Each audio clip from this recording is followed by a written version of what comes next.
할렐루야. 우리는 하나님의 은혜로 살고 있습니다. 우리나라 사람이 쓴 책 중에 세계적으로 평가받고 있는 귀한 책이 있습니다. 어떤 책일까요? 바로 이 책입니다. 이 책. 무슨 책 같아요? 허준이 쓴 동의보감이라는 25권으로 구성되어 있는 책입니다. 아시다시피 조선시대 의관이었죠. 허준이 선조왕 29년 때 1596년으로 알려져 있는데, 왕의 명에 따라서 이 의서를 편찬하기를 시작을 해서 약 한 15년 동안 수고해 가지고 1610년에 완성이 된 책입니다.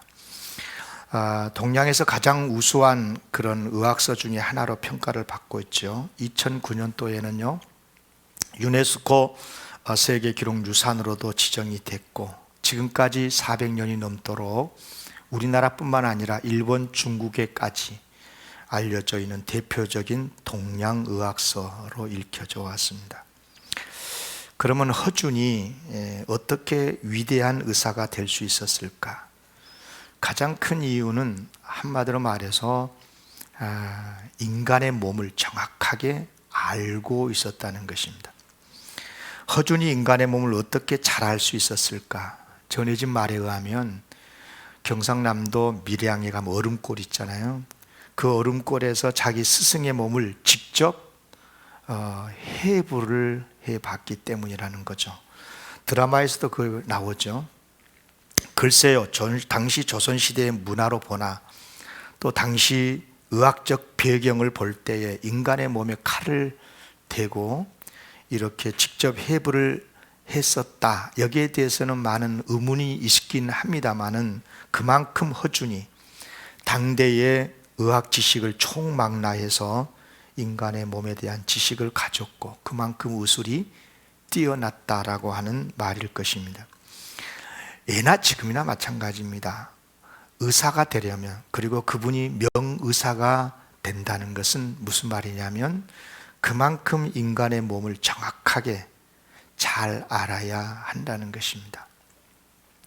그리고 또 허준이 위대한 의관으로 평가받게 된 두 번째 이유가 있는데, 그것은 뭐냐면 그 의학 지식을 자기만 알고 있는 게 아니라 동의보감이라는 이 책을 써서 다른 사람들도 활용할 수 있도록 이른바 의술을 전수해 줬다는 것입니다.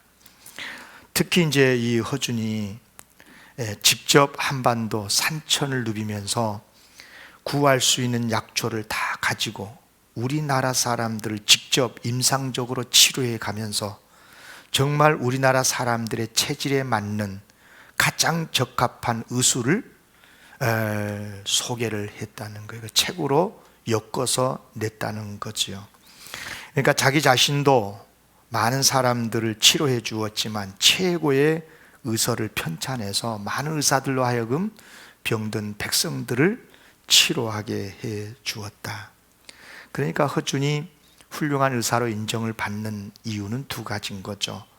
자신도 인간의 몸을 정확하게 이해하고 훌륭한 치료의 기술도 있었지만, 그런 치료받을 수 있는 방법을, 의술을 다른 사람에게 전수했다는 것입니다. 그래서 드라마로도 많이 방영이 되고, 또 그 드라마를 볼 때마다 많은 사람들이 큰 감동을 받지 않습니까? 그러면 허준의 여러 가지 모습 중에 가장 시청자들에게, 많은 사람들에게 감동을 주는 것이 있다면 무엇일까요? 그것은 환자를 대하는 그의 진실한 사랑의 태도, 그런 모습이 아닌가 싶습니다. 드라마가 이제 저도 봤으니까 생생하게 기억이 되는데, 내의원 시험을 보기 위해서 가던 중에 어느 마을에 들렸다가 거기에서 중환자를 치료해 주잖아요. 그러자 계속 몰려드는 환자들, 거절할 수가 없어서 계속 치료를 연장하다가 그만 늦어서 시험을 치르지를 못하는 거죠. 그런가 하면은 당시 선조왕의 후궁이었죠. 공빈의 동생 구하나사와 반의에 걸렸었을 때 그를 치료하기 위해서 만약에 그 치료에 실패하게 되면 자기 손이 잘려진다라고 하는 그런 약속을 하고서 위험을 감수하고라도 시술을 하지 않습니까? 이렇게 자기의 희생을 감수하고 위험을 무릅쓰고 사람을 살리기 위해서 헌신하는 그의 진실한 사람 대하는 태도는 정말 우리에게 많은 감동을 주고 있는 것입니다. 그렇습니다. 허준의 모습에서 볼 수 있듯이 우리의 몸이 병이 들었었을 경우에 내 몸이요, 그랬었을 때 어떤 의사를 찾겠습니까? 내 몸, 내 체질을 잘 아는 의사를 만나야 되는 거예요. 그렇지 않습니까? 그러나 우리 인간이라는 것은 몸이 아무리 건강해도 또 정신이 건강해야 되거든요. 정신이 온전하지 못하면 참 안타깝잖아요. 정신적 치료를 받아야 되잖아요. 무슨 말이냐면 우리가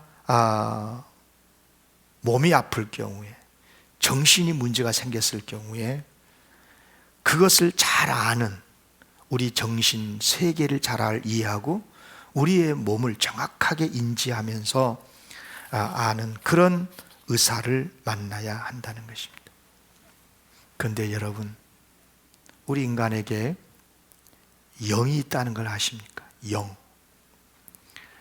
데살로니가 전서 5장 23절입니다. 평강의 하나님이 친히 너희를 온전히 거룩하게 하시고 또 너희의 온 영과 혼과 몸이 우리 주 예수 그리스도의 강림하실 때 흠없게 보존되기를 원하노라. 우리 인간은 몸만 있는 게 아니라 정신, 혼도 있고, 여기서 혼은 정신을 말합니다. 영, 또 다른 곳에서는 영혼이라고도 말하죠. 영혼이 있는 거예요. 영이 있는 거죠. 몸과 혼과 영으로 되어 있는 게 인간이에요. 그러니까 몸이 아플 경우는 몸을 치료해야 되고, 정신이 아플 경우는 정신을 치료해야 되고, 영도 아플 수 있는데 영이 아플 때는 영을 치료해야 되는 거죠. 몸이 아픈데 정신과 의사를 만나면 안 돼요. 정신이 문제가 생겼는데 내과를 찾아간다거나 외과를 찾아가면 안 되는 거예요. 그렇지 않습니까? 영이 아프다, 영이 병들었으면 영을 잘 인지하고 알고 그래야 그런 의사를 만나야 치료할 수 있지 않겠어요? 몸은 육체적이거든요. 눈에 보이잖아요. 얼굴도 다 보이고 뼈, 엑스레이 찍으면 다 나잖아요. 나오잖아요. 위장, 모든 이 오장육부도 다 사진을 찍으면 다 요즘은 칼라라도 다 보일 수 있잖아요. 사진으로도. 좋은 세상이니까. 그런데 정신은요, 아무리 사진을 찍어도 안 나타나요. 왜? 눈에 보이지 않는 것이기 때문에, 물질적인 것이 아니기 때문에 그래요. 마음, 눈으로 보입니까? 정서, 욕망, 이런 것들은 다 마음과 연결되어 있는 거예요. 그러니까 정신은 물질의 영향을 받기도 해요. 환경 영향을 받죠, 정신이. 그러나 이 정신 세계를 아는 사람들은 몸과 상관이 없이, 물질과 전혀 상관이 없이 다르게 움직이는 경우가 있다는 거예요. 정신 세계가 그렇다는 거예요. 그러니까 인간답게 살려면 몸도 건강해야 되지만 정신, 마음이 평안하고 건강해야 한다 하는 것은 정말 두말할 것도 없이 중요한 것입니다. 그러면 영은 어떻습니까? 영은 눈으로 안 보여요. 당연히 물질적인 것이 아니기 때문에. 정신만 눈에 안 보이는 게 아니라 영도 안 보이는 거죠. 영이 뭐냐 그러면? 영은 하나님과 교통하는 부분인 거예요. 인간은 왜 신을 두려워할까? 신이 없다고 말하면서도 신을 두려워하는 존재, 하나님을 믿지 않는다면서도 신앙을 찾는 사람들. 그 이유는 간단합니다. 여러분, 동물이 신을 찾는 경우를 봤어요? 하나님을 두려워하는 동물 봤습니까? 동물은 사람을 두려워하지 신을 두려워하지 않아요. 왜냐하면 동물은 영적 존재가 아니거든요. 독특한 정확하게 우리 인간은 하나님의 형상, 곧 영이 있는 영적 존재이기 때문에 그렇습니다. 그래서 인간은 영을 통해서 신을 찾고 하나님을 알게 되고 믿게 되고, 그래서 신앙생활을 하는 거예요. 물론 이처럼 인간이 영과 혼과 이 몸으로 구성되어 있지만 이것이 분리돼서 이해하면 안 되고 하나로 이해를 해야 되죠. 이것을 소위 전인적 인간 이해라 그러거든요. 왜냐하면 서로 다 영향을 미치고 있기 때문에 그런데요. 그럼에도 불구하고 굳이 인간을 이해하기 위해서 영과 혼과 몸을 나누어서 생각을 해볼 때에 우리 인생에게 가장 치명적으로 가장 크게 영향을 미치는 부분이 있어요. 그게 뭐라고 생각하십니까? 영입니다. 영. 인간은 영을 통해서 하나님과 교통하게 돼 있고요, 하나님과 관계를 이루기 때문에 그래요. 여러분 몸이 건강하다고 하나님의 복을 받는 게 아니에요. 정신이 맑고 마음이 착하다고 구원받는 것이 아니에요. 영이 하나님과 바른 관계에 있어야 복을 받고 구원을 받고 영생을 누릴 수가 있는 거예요. 그러면 우리의 몸만이 아니라 정신뿐만이 아니라 영까지 우리의 병든 우리 인생을 가장 잘 치료해 주실 수 있는 분이 누구겠어요? 아까 제가 허준 이야기를 했던 이유가 여기에 있어요. 허준이 유명한 명의가 될 수 있었던 것은 인간의 몸을 정확하게 안 거예요. 여러분, 우리 병든 인생을 가장 잘 치료할 수 있는 그런 능력 있는 의사 같은 분은 어떤 분이실까요? 한마디로 말하면 우리 인간의 몸뿐만 아니라 정신세계도 그리고 영까지도 잘 아는 분이셔야 돼요. 그렇지 않겠습니까? 잘 알아야 치료할 수 있지 않겠습니까? 특히 우리 인간의 영을 잘 알고 치료할 수 있어야, 그래야 우리가 온전히 회복이 돼서 이 세상에서도 물론 복되게 살지만 천국의 영생까지도 얻을 수 있기 때문에 그래요. 이것을 성경은 구원받는다라고 표현하는 거예요. 여러분, 본래 우리 인생이 어떻게 된 존재입니까? 하나님께 지음받은 피조물로서 말할 수 없는 큰 복을 받은, 하나님의 형상대로 지음받은 영과 혼과 몸이 온전한 인간이었었어요. 정말 복된 인간이었었어요. 어디에서도 이런 피조물이 있을 수 없어요. 그런데 어쩌다가 이런 만물의 영장인 우리 인간이 어떻게 하나님께 범죄를 했는지, 그리고 하나님께 심판을 받고 말았는지 이걸 알아야 되는 거예요. 여러분, 창세기 3장에 잘 나오죠. 인간이 왜 범죄했어요? 왜 죄를 지었습니까? 팩트로 말하면, 아마 신문 기사로 치면, 기자가 취재를 하면 어떻게 취재해서 보도하겠습니까? 사람이 손으로 선악과를 따 먹으니까, 그만 선악과를 따 먹었으니까 그것이 죄가 됐고 하나님의 심판을 받았다라고 쓰겠죠, 기사와. 그렇게 쓰면 100% 틀린 거예요. 성경은 어떻게 말씀합니까? 인간이 왜 타락을 했습니까? 인간의 형상으로 지음받은 인간의 중심인 인간의 영이 하나님과의 관계 속에서 하나님 중심이 아니고 인간 중심으로 바뀌어버린 거예요. 사탄이 와서, 뱀이 와서 미혹을 했잖아. 뭐라 그럽니까? 이건 먹으면 눈이 밝아져서 하나님처럼 된다 그랬어요. 보세요, 하나님 중심으로 살지 말고 네 중심으로 살아. 네도 하나님같이 될 수 있어. 네는 만물의 영장이야. 너는 하나님처럼 될 수 있어. 그렇게 하니까 영이 혼돈이 오는 거죠. 영이 이른바 하나님 중심에서 인간 중심으로 돼버려요. 그리고 나서 딱 선악과를 보니까 보암직스럽고 먹음직스럽고 지롭게 할 만한 그런 탐스럽게 보이는 거예요. 정신이 혼미해지는 거예요. 정신이 흐트러지는 거죠. 같은 물건을 봤는데, 같은 사람을 봤는데 생각이 달라지는 거예요. 탐스럽게 보이고 먹고 싶고 내 것으로 하고 싶고, 영이 하나님의 중심에서 인간 중심으로 바뀌니까 정신 세계가 흐트러지는 거예요. 욕심에 빠져버린 거죠. 거기까지는 아직 죄라고 말 안 해, 세상은요.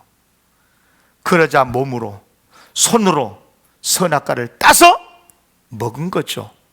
순서가 어떻게 돼요? 영이 변질되니 마음이 변질되고, 마음이 변질되니 육신이 죄를 짓지 않습니까?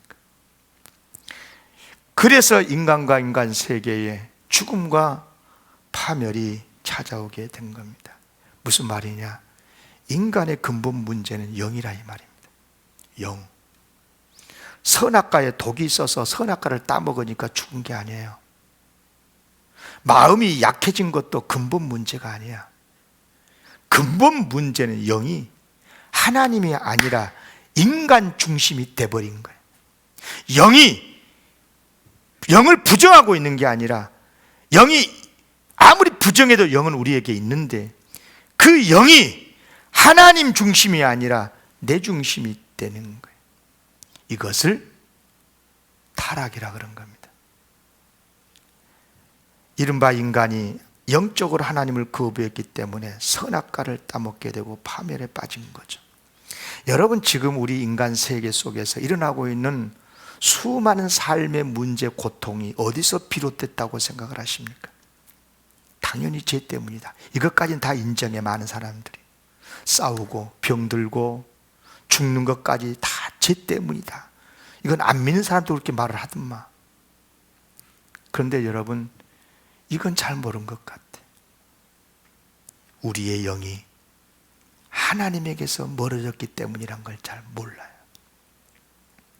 하나님이 아니라 인간 중심으로 바뀌었기 때문이란 것을 인정을 하지 않아요. 그래서 인간이 살려면 영이 회복되어야 되는데, 인간이 다시 회복이 되려면 하나님 중심으로 바뀌어야 되는데, 몸만 건강하게 하려고 하고 마음만 착하게 하고 정신만 온전하면 된다고 그러고 그쪽으로만 세계 가는 거예요. 예. 몸을 건강하게 치료하기 위해서 병원이 있고 외과, 내과가 있고, 정신을 치료하기 위해서 정신과도 생기고 심리학도 발전하고 있지만, 우리의 영을 회복시키기 위해서는 종교밖에 없는 거죠. 신의 세계를 알아야 되니까. 그렇지 않겠습니까? 그래요. 영이 살아나야, 그래야 하나님과 평화를 누리게 되고 하나님의 은혜와 축복 속에서 살게 되는데, 이것을 구원이라고 말하는 것입니다. 할렐루야. 근데 사람들이 그걸 잘 몰라요. 몰라. 없어서 모르는 게 아니라 내 안에 있는데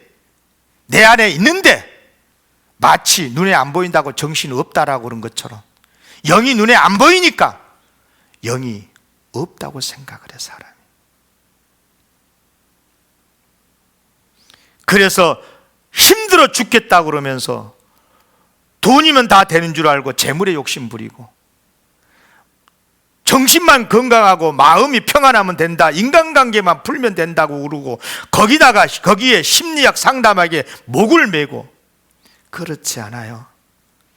영이 치료받으려면, 인간이 회복이 되려면 근본적으로 영이 살아나야 되는 줄로 믿습니다. 이 말을 오해하면 안 되는 게, 몸의 건강, 마음의 평안이 필요하지 않다는 게 아니에요. 절대적으로 필요해요. 정말 소중해요. 건강이 얼마나 소중해요. 돈도 필요하고요. 심리적인 평안, 인간관계 회복도 정말 소중해요. 다만 그것만 갖고는 온전한 인간 회복이 불가하다는 거예요.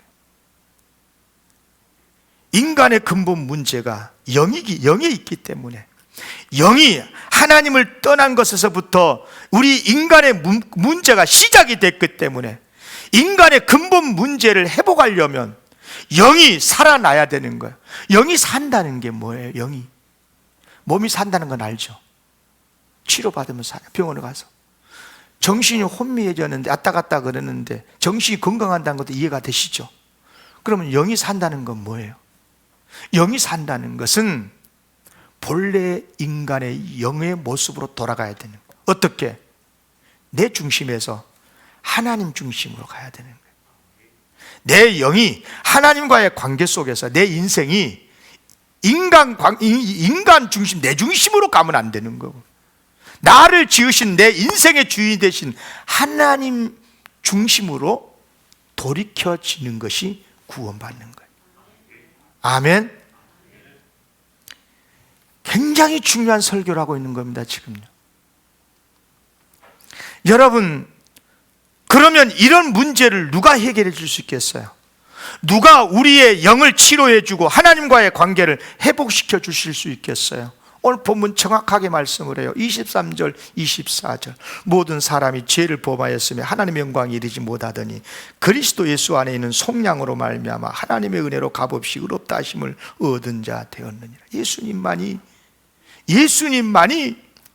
예수님의 속량으로만이, 하나님의 은혜로만이 우리가 의롭다함을 얻고 구원을 받을 수 있다는 거예요.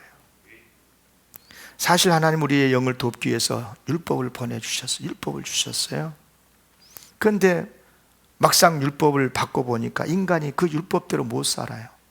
오히려 못 살게 되니까 자기의 죄를 알게 되고 죄에 대해서 절망하게 되고, 그렇다고 해서 여러분 율법이 소용없는 건 아닌 거거든요. 율법의 역할이 있어요.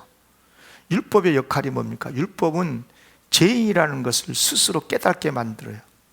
있잖아요. 무슨 행위를 했으면, 무슨 마음을 먹었으면 이것이 죄인지 아닌지 율법이 딱 적용해보니까 법이 딱, 이건 이 법이구나, 이걸 알게 되잖아요. 율법이 그것을 알게 하는 거죠. 결론적으로 율법은 죄인이라는 것을 깨닫게 해서 구원자 하나님을 찾게 만드는 거예요. 예수님을 찾게 만들어. 율법 자체가. 또 하나 기능이 있어요. 율법은 이제 예수를 믿어서 구원을 받았잖아요. 그러면 구원받은 하나님의 백성들이 어떻게 살아야 되는가? 이른바 하나님의 뜻을 가르쳐주는 기능이 율법의 기능이에요. 그러니까 율법 그 자체는 우리를 구원해 주지는 못하지만 예수 그리스도를 찾게 만들어주고 자기 죄를 깨닫고, 이렇게 하면 내가 정말 심판을 받을 줄 알게 만들어서 신을 찾게 만들고 구원자를 찾게 만들고 예수님을 찾게 만든 거죠. 뿐만 아니라 예수님을 찾아서 구원을 받았으면 어떻게 살아야 되지? 하나님의 뜻이 뭐지? 그것을 가르쳐주는 길잡이, 지침 역할이 바로 율법의 기능이에요. 그래서 구약 성경이 성경인 것입니다. 여전히 성경인 거죠. 여러분, 예수님은 어떤 분이시죠? 이제 그것을 오늘 21절, 22절에서 잘 설명해 주고 있어요. 이제는 율법에 하나님의 한 의가 나타나, 율법 갖고는 안 되니까 하나님의 한 의가 나타났으니 율법과 선지자들에게 증거를 받은 것이라 곧 예수 그리스도를 믿음으로 말미암아 모든 믿는 자에게 미치는 하나님의 은이 차별이 없느니라. 율법 갖고는 안 돼서 하나님께서 하나님의 의를 우리에게 나타내 보여주셨는데, 이미 구약에서도 예언되어 있는 그 말씀 그대로 예수 그리스도가 이 세상에 오셨고 예수 그리스도를 통해서 믿음으로 말미암아 우리에게 하나님의 의가 미치게 되고 구원을 얻게 되고, 이건 누구도 차별이 없는, 얼마나 감사합니까? 그러니까 예수님이 누구셔요? 예수님은요 하나님의 본체시거든요. 하나님이셔요. 정말 성자 하나님이셔요. 절대 인간으로 오실 수 있는 분이 아니에요. 그런데 오셔야 했고 오셨고, 오셔서 우리의 모든 죄, 그 죄 때문에 받을 모든 벌, 이 모든 것을 대신 감당해 주셨다는 말이에요. 십자가에 예수님이 죽으셨다는 이유가 바로 그것인 거예요. 그래서 분명 죄는 내가 짓고 벌도 내가 받아야 되는데 예수님께서 그 모든 것을 감당해 주셨기 때문에 이 사실을 알고 믿으면 구원을 받게 된다, 이 말입니다. 믿음으로 구원받는다는 말이 이 말이에요. 예수님께서 우리를 구원하시는 방법, 우리의 죄의 문제가 해결되는 비결, 영이 살게 되는 유일한 방법, 바로 이것을 믿는 데 있는 줄로 믿습니다. 여러분, 우리 인생이 얼마나 힘듭니까? 요즘처럼 코로나 전염병 때문에, 질병 때문에, 인간의 뒤틀린 관계 때문에 당신 없이는 못 살겠다, 평생 같이 살자, 응? 그렇게 약속해 놓고 이제는 네가 내 원수에, 내 인생의 원수다, 내 인생의 가장 큰 실수가 너다, 이렇게 돼버렸잖아요, 인간이라는 게. 그런 뒤틀린 관계, 경제적인 어려움 때문에 실제적으로 힘들어하는 사람들이 얼마나 많습니까? 또 이런 문제 해결하려고 얼마나 많이 인간이 애를 쓰고 있습니까? 그렇다고 해결됩니까? 될 수 없어요. 왜 안 됩니까? 회복이 된 것 같아도 잠시일 뿐, 일시적인 것일 뿐, 또다시 고통 속에 빠져들어가는 인간들. 이유는 간단합니다. 정확하게 이것입니다. 인간을 몰라요. 인간이면서도 인간을 몰라요. 인간의 근본을 모른다, 이 말입니다. 무엇을 모르냐? 인간이 몸도 있고 정신도 있지만 영이 있다는 것을 모르는 거예요. 없어서 모르는 게 아니라 영이 우리 안에 있는데, 하나님의 형상이 내 안에 있는데 이것을 모르는 거예요. 있는데 모르는 거예요. 없어서 모르는 것은 당연해요. 그런데 있는데 안 보이니까, 하나님을 안 믿으니까 모르는 거죠. 여러분, 모르는데 어떻게 해결할 수 있습니까? 문제 해결될 수가 없는 거예요. 몸을 모르면 몸을 치료할 수 없는 것처럼 영을 모르면 영을 치료받을 수가 없는 겁니다. 여러분, 영의 문제가 얼마나 치명적이냐 그러면, 몸은 이 세상에 한계가 있지만 영은 영원한 이 세상에서 이 문제가 끝나지 않는다는 겁니다. 영의 문제 해결하지 않으면 영원히 문제가 해결되지 않는다는 것입니다. 사람은요, 영적인 존재이기 때문에 믿거나 말거나 안 믿거나 어렴풋이 인지가 돼요. 그래서 사람들은요, 그렇게 큰 소리 쳤다가도 이제 얼마 못 살겠습니다, 당신 몸에 암이 있습니다, 그 순간 죽음 이후에 어떤 일이 날지 몰라서 얼마나 불안해한 줄 아십니까? 인간 경험 안 해보시면 모른답니다. 잠을 못 잔답니다. 몸이 죽어서 죽은 게 아니라 이미 죽어가는 인생인 거예요. 생각이 죽고 정신이 죽고 그럴 수밖에 없지 않겠습니까? 그런데 문제는, 내가 하나님을 믿지는 않지만 아무리 봐도 하나님은 계신 것 같고, 내가 지은 죄는 또 많고, 그러니까 이제 죽어서 내세에서 벌을 받지 않는가? 불구덩이 들어가지 않겠나? 이런 생각 속에서 불안해하는 것입니다. 보세요, 인간은 영적인 존재이기 때문에 하나님을 믿거나 안 믿거나, 인간은 영적 존재이기 때문에 내 안에 영이 있기 때문에, 영이 있다고 믿거나 안 믿거나 있는 것이 실제이기 때문에 사람은 내세에 대해서 불안하게 되는 거고 죽음에 대해서 두려워하게 되어 있는 것입니다. 왜? 영적 존재이기 때문에 그런 것입니다. 얼마나 안타까운 이야기입니까? 그렇습니다. 인생의 문제는 영의 문제가 풀려야 풀리는 거예요. 영의 문제가 무엇이라고 했습니까? 하나님을 떠나버린 거라고 그랬죠. 하나님 관계 중심에서 인간 중심으로 바뀌어버린 거라고 그랬잖아요. 그런데 더 문제는 뭐냐면, 인간이 하나님께로 스스로 돌아갈 수가 없는 거예요.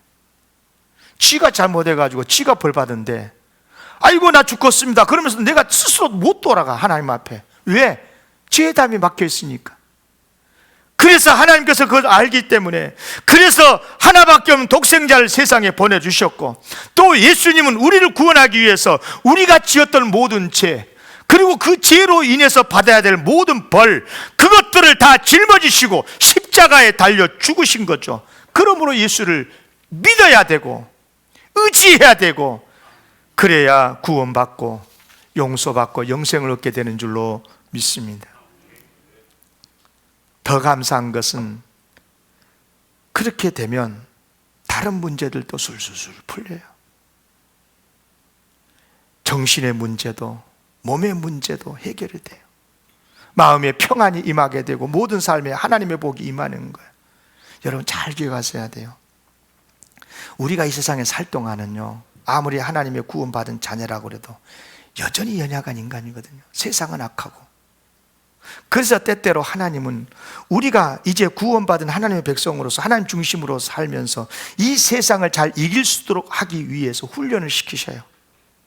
그래서 고난으로 연단을 시킬 때가 있어요.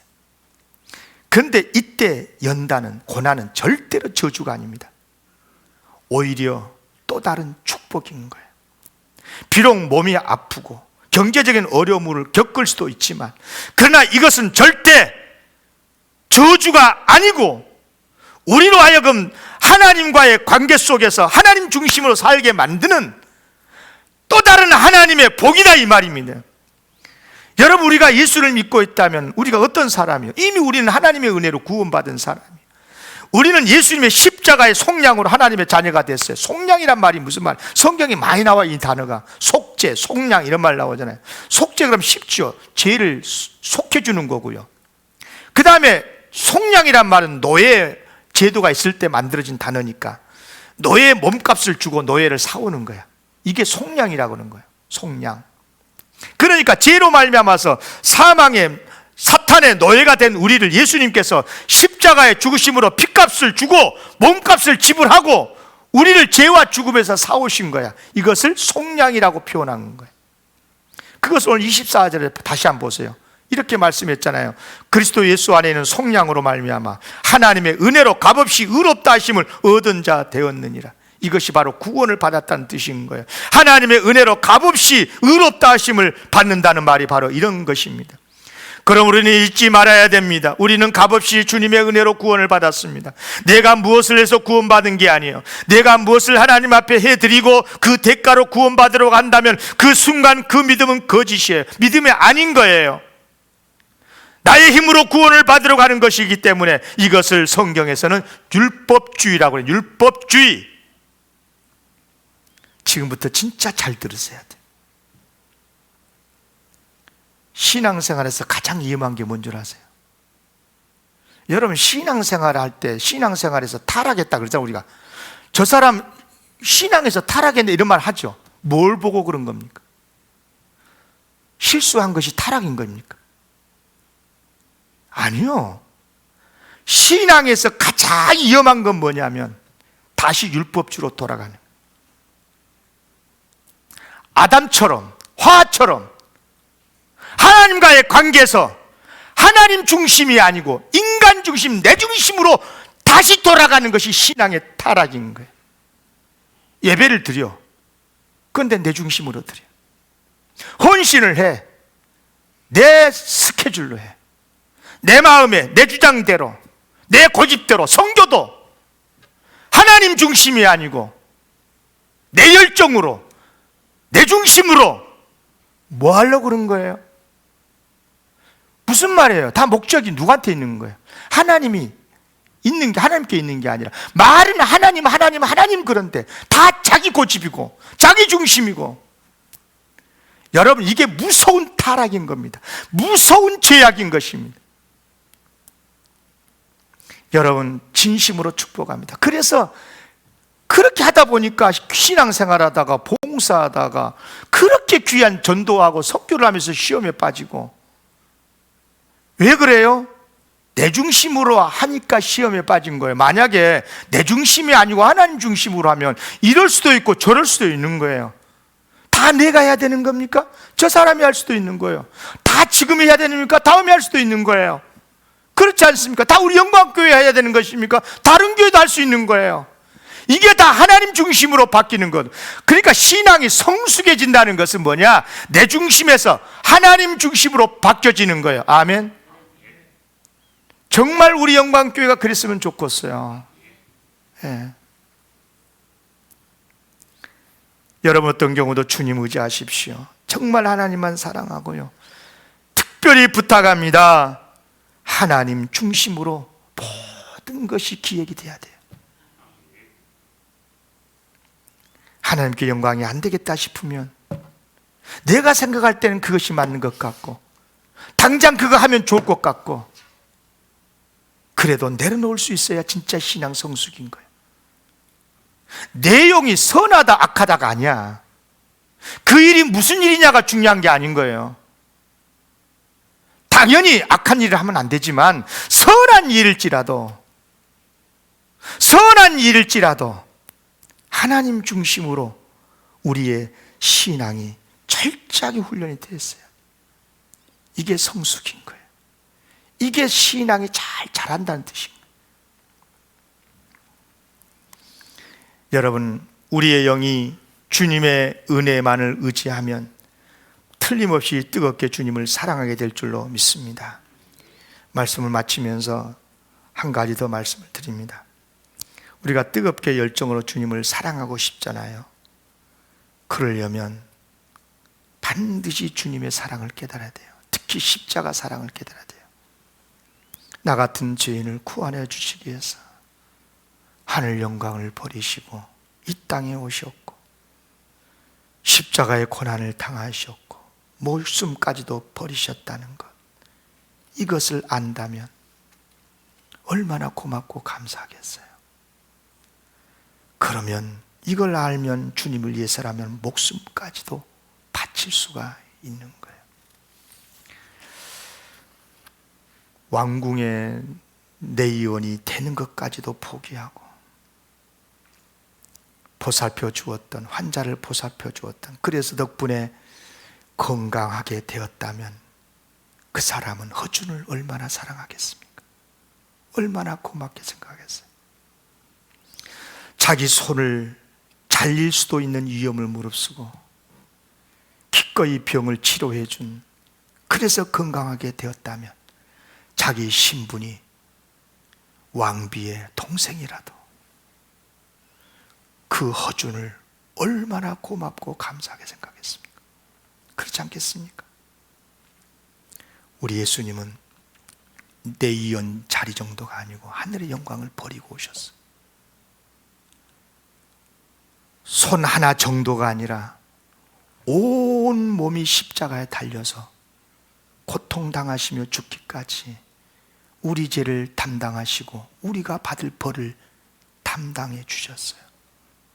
그래서 우리가 구원을 받을 수 있게 되었다면, 이것을 안다면, 이 은총을 안다면 예수님을 얼마나 깊이 감사하고 사랑하고 뜨겁게 헌신을 해야 하겠습니까? 우리 지금 사순절을 보내고 있습니다. 다시 한번 주님의 십자가를 깊이 되새길 수 있기를 기원합니다. 우리의 신앙이 이렇다 저렇다 평가도 많이 하지만 여러분, 신앙이 문제가 왔다면 다른 데서 원인 찾지 마십시오. 환경에서 찾지 마십시오. 거기에는 영의 문제가 있습니다. 영이 하나님 중심이 아니라 내 중심으로 가고 있기 때문에 그런 거예요. 그래서 표면적으로 이런 말 저런 말 핑계대지만 사실은 중심을 보면 그 영이 내 스케줄로 가고 있는 거예요. 여러분, 신앙이 성숙하다는 것은 내 중심에서 하나님 중심으로 바뀌는 것인 줄로 믿습니다. 그런 성도들 꼭 되시기를 기원합니다. 기도하겠습니다. 하나님 아버지,